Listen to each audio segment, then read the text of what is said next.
Welcome back to the Angry Man Podcast with Jason and Greg. So, Jay, Teofimo Lopez, fresh off of his win against Steve Claggett this weekend. I didn't really think it was a great performance, to be honest with you, Jay. I thought he looked subpar. He didn't really look like he was all that sharp to me. Steve Claggett, to me personally, didn't look like he was all of that in terms of sharpness and abilities. He seemed to be a kind of straightforward, come right at you type of fighter. Felt like anybody that had really good counterpunching skills, sharp on that night, could have countered him very well and got him up out of there. Teofimo Lopez ended up going 12 rounds with him. So it was a disappointing performance. And Teofimo actually mentioned that Bob Arum was not necessarily satisfied with that performance. So it is what it is. But he is now looking potentially to move up to 147 pounds. Now, we know he wants to win his third title in as many weight classes, Jay.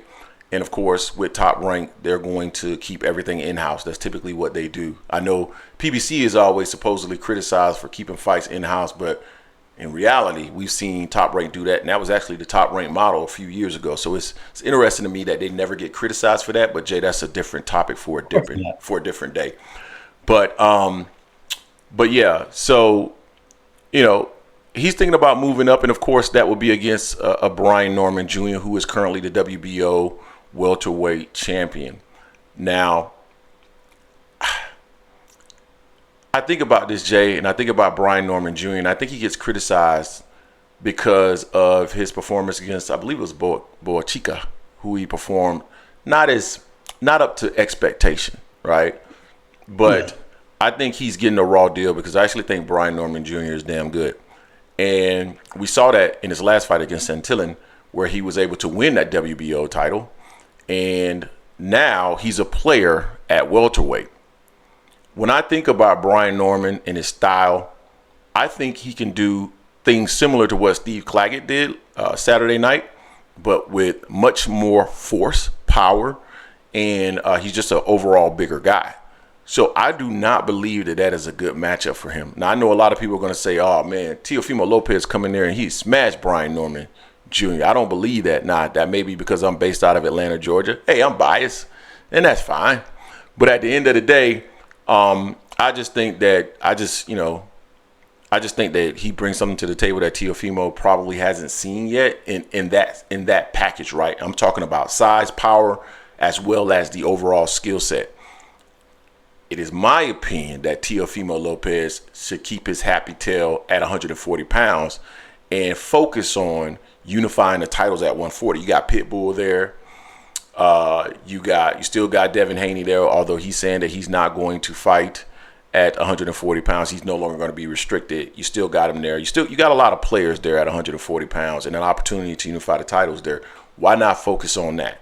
So as far as I'm concerned, that's what Teofimo should be focused on. I think if he moves up to 147, I don't think Brian Norman Jr. is going to be an easy out for him. I think I actually would lean toward Brian Norman Jr. to win that fight. And then I know you don't want Boots, right? I mean, I know he doesn't want Boots. I mean, he's talking about what Boots needs to do. Hard. Yeah. Supposedly. What has that kid done yet? He hasn't done. We know you don't want that smoke, right? So stay at 140. Those are my thoughts. Jay, what are your thoughts on this? No, that's the best bet because as you can see, now that he's at 140, out of all the people he's fought at 140, he's only really hurt one person. That was Josh Taylor. We saw Josh Taylor how he looked against Catterall in the rematch. You know, he was already saying that he was struggling to make weight when he fought Teo. So he's like almost like a dead man walking. He had to regress before he even fought Teo as well. He arguably lost to Catterall, and they had been off for an extended period of time. Now, outside of that, he didn't hurt Ortiz. He hurt Claggett a little bit, but Claggett's 140. We're talking about a dude that's at 147 and Brian Norman Jr. He didn't hurt Sandor Martin. Sandor Martin actually dropped him. Mm-hmm. You know, he lost to Cambosos. That was at 135. So, I mean, he hasn't looked the best in his last few fights. You know what I'm saying? He's had one good fight in the last 5 fights probably.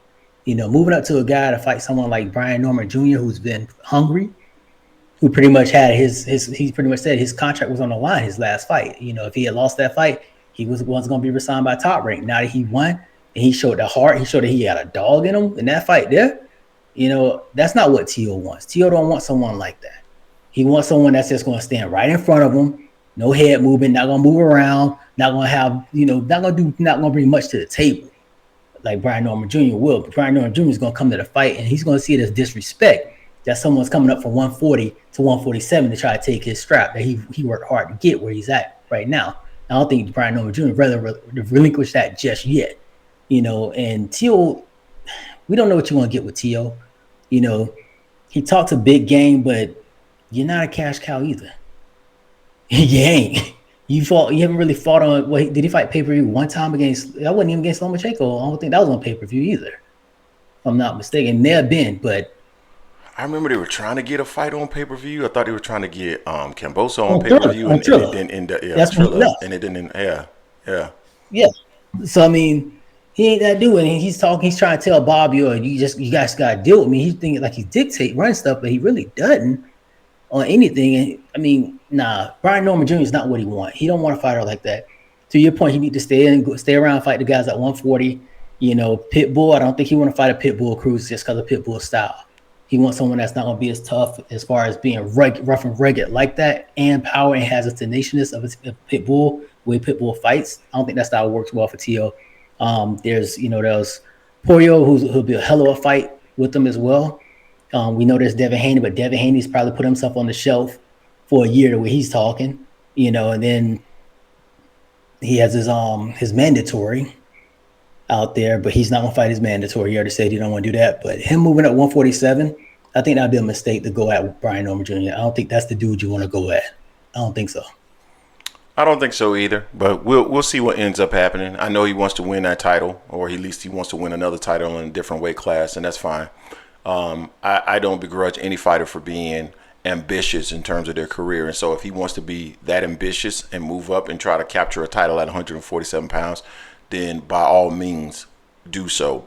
But I just think Brian Norman Jr. is just, I think, again, I don't think Teofimo will have seen anything like Brian Norman Jr. And when I say anything like him, I mean that skill set in that frame, right? Bigger guy, strong guy, can punch, can fight inside. So that's going to be a challenge for Teofimo regardless, because I think they are the same height. I think they're listed at the same height, right? But I have a feeling that Brian Norman Jr., he just looks taller to me than Teofimo Lopez, and he certainly has the reach advantage. I think Brian Norman Jr. may have like a 72-inch reach. Teofimo may be around the 68, 69. So I just see that as a tough fight, and I would advise him not to move down in that direction. So, Jay, anything else you want to share with the people before we move on to the next? Nah, he'll just need to pick a battle and stick with it. Stay at 140, buddy. And show us who the real Teofimo Lopez is, because we don't know who you are. I don't think you know either. Fair, and that's facts. Let us know what you think in the comments section. Don't forget to hate, like, comment, and subscribe. This is the Angry Man Podcast, AL Sports Media, and we are out.